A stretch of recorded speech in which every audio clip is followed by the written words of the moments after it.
नमस्कार दोस्तों, penny stock की सीरीज में आप सभी का हार्दिक अभिनंदन है। दोस्तों आज हम लोग देखने वाले हैं एक ऐसा पेनी स्टॉक जिसका आरओई और आरओसी दोनों बहुत तेजी से बढ़ रहा है। मतलब जिस पेनी स्टॉक का प्राइस मात्र ₹5.71 है और उसमें आरओई और आरओसी आप यहां पर देख सकते हैं 13.7% और आरओई की बात करें तो 8.54% तक का उछाल हो चुका है।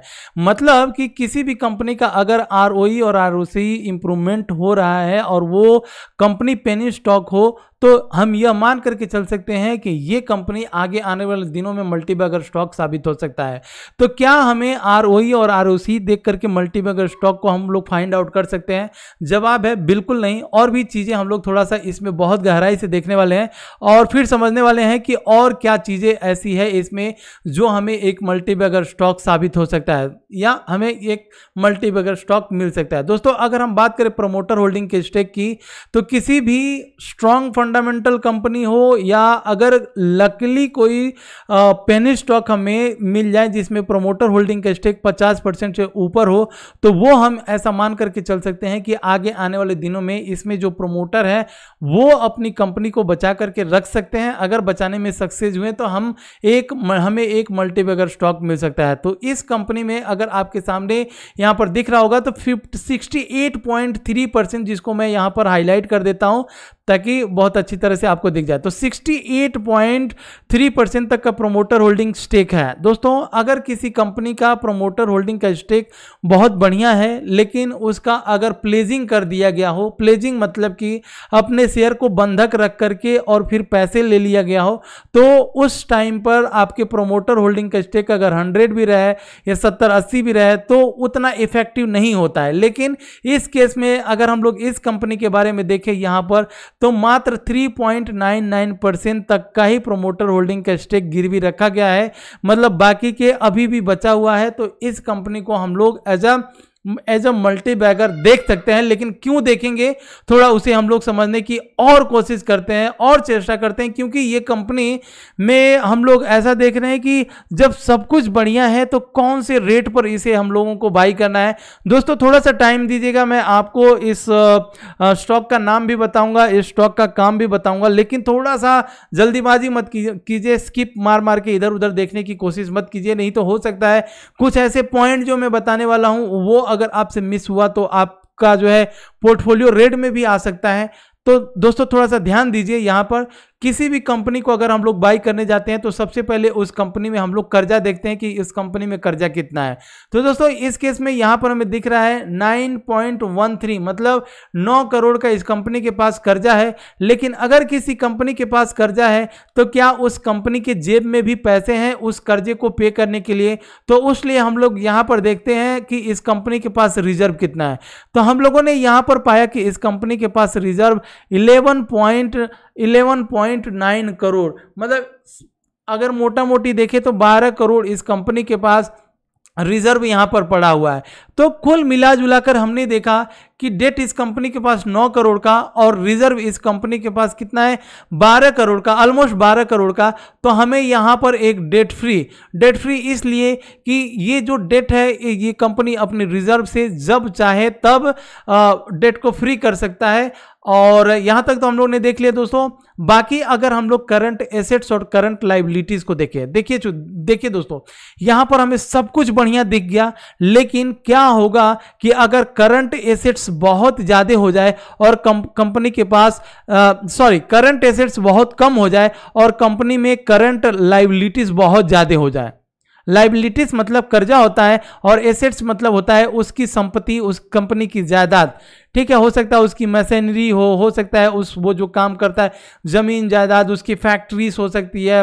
तो ये सब एसेट्स में गिनती होता है। तो एसेट्स अगर कम हो जाए और किसी कंपनी की लाइबिलिटीज बहुत ज़्यादा हो जाए और आपको फंडामेंटल में ये सब कुछ इस तरह से दिखे तो यहाँ पर हम लोग ये मान करके चल सकते हैं कि इस कंपनी में अब वो जान नहीं रहा है। लेकिन शर्त यह है कि करंट लाइबिलिटीज बहुत ज़्यादा हो जाए तब। तो दोस्तों यहां पर हम लोगों ने देख लिया कि इस केस में भी ये कंपनी बहुत ही लाजवाब है। इस कंपनी के एसेट्स बहुत बढ़िया है, ठीक है, और लाइबिलिटीज एसेट्स के अपेक्षा कम है। तो यहां तक तो हम लोगों ने देख लिया।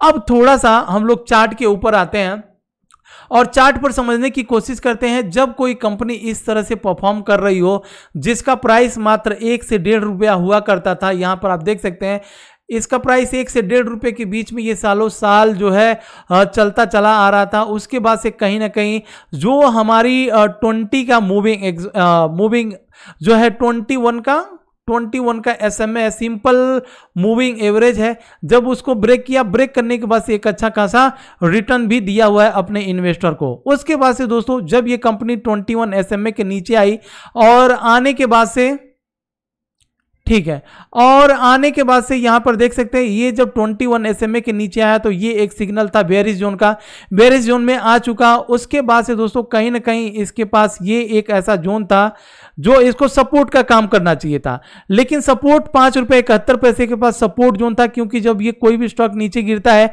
तो एक ऐसा सरफेस होना चाहिए जहां पर वो बाउंस बैक ले और बाउंस बैक करके ऊपर जाए, लेकिन उस सरफेस को ब्रेक किया, नीचे आया और कंटिन्यूस आप देख सकते हैं 1 2 3 4 दिन से, ये 4 दिन से कंटिन्यूस अप ट्रेंड में बना हुआ है। तो क्या ये फिर अपने 10 रुपए के हाई को ब्रेक करेगा और ब्रेक करके हमें एक अच्छा प्रॉफिट देगा कि नहीं देगा, इसे थोड़ा सा हम लोग आते हैं कंपनी के फंडामेंटल को और डिटेल में देखने की कोशिश करते हैं। उसके बाद से फिर टेक्निकल पर आएंगे और टेक्निकल पर हम लोग देखेंगे। तो दोस्तों आपको मैं बिना देर किए हुए, अच्छा फ्रेंड्स, अभी तक अगर आपने चैनल को सब्सक्राइब नहीं किए तो एक बार सब्सक्राइब जरूर कीजिएगा। सबसे पहले आप मेरे टेलीग्राम चैनल को ज्वाइन कर लीजिएगा, क्योंकि यहां पर मैं अपने लाइव लेवल्स के कॉल देता हूं। ठीक है, अब ये लाइव लेवल्स के कॉल में मॉर्निंग में हम लोगों ने यहां पर देखा था, देखिएगा मॉर्निंग में हम लोगों ने कौन सा कॉल लिया था। सबसे पहले आज इसके ऊपर एक बार देख लेते हैं। तो दोस्तों रिलायंस से स्टार्ट करते हैं और डॉक्टर रेड्डी तक आते हैं। तो रिलायंस जहां पर आज देखे होंगे मार्केट बहुत तेजी से नीचे की साइड में गिर गया था, लेकिन हम लोगों ने रिलायंस 2540 सी बाई किया हुआ था और एक अच्छा खासा प्रॉफिट दे दिया। वहीं अगर आप डॉक्टर रेड्डी की बात करेंगे तो डॉक्टर रेड्डी हम लोगों ने 4100 का एक सी बाई किया हुआ था और सी हम लोगों ने बाई किया हुआ था 70 रुपये के भाव पर, 70 से 75 रुपये के भाव पर, और आज के डेट में ये कम से कम 100 के ऊपर जाता है, 120 तक हाई बनाता है। मतलब इन दोनों कॉल में हमें एक बहुत बढ़िया प्रॉफिट मिल गया। उसके बाद से दोस्तों अगर आपको मेरे VIP चैनल में ज्वाइन करना है तो आपको क्या करना होगा, यहां पर मैंने लिंक दिया हुआ है अकाउंट, फ्री अकाउंट ओपनिंग का। आप जैसे ही अकाउंट ओपन करते हैं तो मेरा नंबर भी यहां पर आप मुझे व्हाट्सअप कर सकते हैं, टेलीग्राम पे मैसेज कर सकते हैं, फ़ोन कर सकते हैं। जैसे ही आपका अकाउंट ओपन हो जाए मुझे मैसेज कीजिए, मैं आपको अपने VIP चैनल में ऐड करूंगा जहां पर मैं अपने पर्सनली कॉल देता हूं। तो चलिए दोस्तों, ये तो हो गया अपना Telegram channel, link description box में डाल करके रखा हूं, प्लीज़ इसको ज्वाइन जरूर कीजिएगा। आइए फ्रेंड्स, अगर हम बात करें इस कंपनी का जो है, हाँ हम लोग बात कर रहे थे फंडामेंटल में, क्या हमें इतना ही फंडामेंटल काफ़ी होता है? तो जवाब है बिल्कुल नहीं। और इस कंपनी का यहाँ पर एक बार नाम देख लीजिए, SBC एक्सपोर्ट्स। अब दोस्तों इस कंपनी को हम लोग देखें तो 2011 की ये कंपनी है और कहीं ना कहीं ये जो है यहाँ पर आप देख सकते हैं trading and manufacturing of garments. जी हाँ दोस्तों, गारमेंट्स कहीं ना कहीं कपड़ों की जो है सप्लाई होती है और tour operator service 70 distributors in India, 70 जो है डिस्ट्रीब्यूटर इसके इंडिया में है। तो अब यहाँ तक, और उसके बाद से मिस्टर गोविंद जी इस कंपनी के मैनेजिंग डायरेक्टर हैं। तो यहाँ तक तो हम लोगों ने देख लिया, सब कुछ बढ़िया लगा हमें फंडामेंटल में। अब थोड़े से कंपनी का हम लोग एक बार बैलेंस शीट देख लेते हैं कि कंपनी का बैलेंस शीट क्या कहता है। इन्वेस्टर फॉरम में आप देख लीजिएगा, इस कंपनी में सब कुछ बढ़िया यहाँ पर हमें दिख रहा है। बैलेंस शीट पर आते हैं और कंपनी की अगर बैलेंस शीट की बात करें तो हमारे पास 2011 से इस कंपनी के पास डेटा है और इस कंपनी में आप देखेंगे तो स्टार्टिंग में इस कंपनी के पास रिजर्व तो नहीं था, लेकिन धीरे धीरे इस कंपनी ने रिजर्व बढ़ा करके 12 करोड़ तक का इस कंपनी ने, यहाँ पर आप देख सकते हैं लेटेस्ट डेटा जो है मार्च 2021 का ही यहाँ पर शो कर रहा है। तो जो मेरे पास डेटा है उस डेटा के हिसाब से मैं आपको बता रहा हूँ, आप भी एक बार screener.in पर देख लीजिएगा। दोस्तों अगर बोरोइंग की बात करें तो बोरोइंग थोड़ी सी कंपनी में बढ़ी हुई है, तो यहाँ तक तो हम लोगों ने देख लिया, सब कुछ बढ़िया है।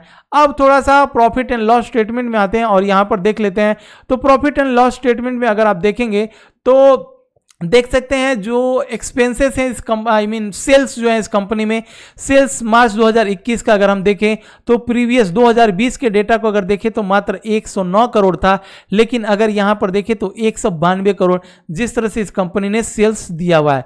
तो अब सेल्स वगैरह सब कुछ बढ़िया हो रहा है, तो इस हिसाब से ये कंपनी थोड़ी सी बढ़िया हमें लग रही है। फ्रेंड्स, अगर इस कंपनी के सपोर्ट की बात करें तो, और सपोर्ट की बात करें या हमें फ्रेश एंट्री की बात करें, तो हमने यहां पर क्या करना है, दो चीजों को देखना पड़ेगा हमें। सबसे पहले तो ये 21 SMA को एक बार क्रॉस कर जाए, और वहीं 21 SMA अगर क्रॉस करता है तो जो हमारी RSI की सेटिंग है, अब RSI की सेटिंग और 21 SMA जिस तरह से हम लोगों ने इन दोनों का कॉम्बिनेशन वाली वीडियो बनाया हुआ था, लर्निंग वाली वीडियो 30-30 40-40 मिनट की वीडियो है, उस वीडियो को आप देखेंगे तो RSI की जो सेटिंग है आपको मिल जाएगी। और अगर आप इस RSI की सेटिंग के ऊपर जाते हैं दोस्तों और अपना 21 SMA के दोनों को कॉम्बिनेशन से Nifty, bank Nifty, short term, long term कोई भी अगर आप देखते हैं दोस्तों, चाहे वो टाइम फ्रेम कोई भी हो, तो आपको एक बहुत बढ़िया कॉन्फिडेंस मिलेगा, बहुत बढ़िया बूस्ट मिलेगा। वो वीडियो जरूर देखिएगा आप। तो अगर 21 SMA यहां पर ब्रेक करता है तो ब्रेक करने दीजिए, लेकिन जब तक RSI को यहां पर ब्रेक नहीं करेगा तब तक हम लोगों को बाई नहीं करना है। लेकिन अगर हम ये मन बना रखे हैं या हमारे पास कुछ 100 रुपीज है, सपोज 100 रुपीज है सपोज, और हमें इन्वेस्ट करना है, तो अगर ये कंपनी चांस दे रही है यहां पर इस एरिया में, तो 50 शेयर हमें 50 रुपए हमें यहां पर इन्वेस्ट कर देना है और 50 रुपए रखने हैं। जब ये RSI यहां पर ब्रेक करेगा और मूविंग एवरेज यहां पर ब्रेक करेगा, तब हम उस 50 रुपए को इन्वेस्ट करेंगे, और जो हमारा सबसे पहला टारगेट होगा 10 रुपये होगा, और 10 जब ऊपर की साइड में निकलेगा तब हम देखेंगे। लेकिन फिलहाल इस कंपनी के ऊपर फोकस जरूर करिएगा, और बहुत ज्यादा एज ए पेन स्टॉक आप ये मत समझिए कि लाख 2 लाख 10 लाख रुपए लगा दें, हम इसमें एक बहुत बढ़िया प्रॉफिट लेकर के निकल जाएं। प्रॉब्लम ये है दोस्तों, मान लीजिए हमने, अगर हमारे पास 10 लाख रुपए है, 1 लाख रुपए, 50,000 रुपए हैं, तो हमने अगर लगा दिया और उसी दिन से लोअर सर्किट कोई भी पेन स्टॉक, मैं इस पेन स्टॉक की बात नहीं कर रहा हूं, बहुत सारे पेन स्टॉक की बात कर रहा हूं, अगर हमें जरूरत है, हमें लगता है कि 2 महीने के बाद हमें 50,000 रुपए जरूरत पड़ेगा और अभी ये 50,000 रुपए हमारे पास फ्री पड़ा हुआ है, तो चलो हम लगा देते हैं। जिस दिन आपको जरूरत पड़ेगा और उस दिन अगर ये स्टॉक लोअर सर्किट में होगा, तो आप ये 50,000 रुपए निकाल नहीं पाओगे। इसीलिए आपको कभी भी पेन स्टॉक में पैसे डालने हैं तो उस पैसे को डालिए जिसका जरूरत ना हो, या उस पैसे को डालिए जो आप निफ्टी, बैंक निफ्टी में स्टॉप लॉस दे करके चले जाते हैं। तो इस तरह से आप अगर ट्रेडिंग करते हैं, आप अपना एक सेटअप बनाते हैं, तो आप आगे आने वाले दिनों में सक्सेस रेशियो आपका धीरे धीरे बढ़ता चला जाएगा। तो दोस्तों, वीडियो कैसी लगी प्लीज एक लाइक जरूर कीजिएगा चलते चलते। जय हिंद फ्रेंड्स, मिलते हैं नेक्स्ट वीडियो में।